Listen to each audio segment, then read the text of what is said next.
हाँ सर, क्या हुआ था सर? तो ये हमें एक इन्फॉर्मेशन मिली थी एसडीपीओ अम्बासा से कि एक सस्पिशियस गाड़ी है नेक्सॉ ग्रे कलर की। तो उसको रोकने की कोशिश की गई थी उपनगर नाके पे, बट उसने भागने की कोशिश करी, तो उससे ये हमारी जुरिस्डिक्शन में आई कचूचेरा। तो इन्फॉर्मेशन पहुंच गई कि कचूचेरा में भी ये गाड़ी हो सकती है। तभी कचूचेरा के ओसी विश्वजीत जी यहाँ पे आए और ये नॉर्थ कचूचेरा में ये गाड़ी मिस्टीरियस वे में यहाँ पार्क होके इसका जो ड्राइवर था वो भाग चुका था, बट ये गाड़ी हमें मिली ऐसे पार्क।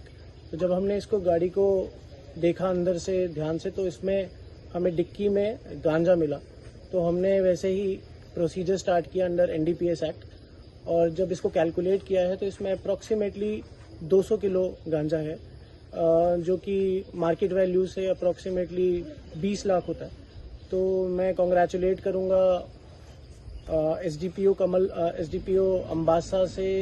अम्बासा और कमलपुर दोनों की पुलिस ने बहुत ही अच्छा एक सीजर किया है, और अभी इसकी इन्वेस्टिगेशन करी जाएगी और पता लगाया जाएगा कि इसके पीछे कौन इन्वॉल्व है और ये माल कहाँ से कहाँ लेके जा रहा था, इसके पीछे कौन इन्वॉल्व है, क्योंकि गाड़ी से हमें डिटेल्स मिल जाएगी अबाउट द ओनरशिप।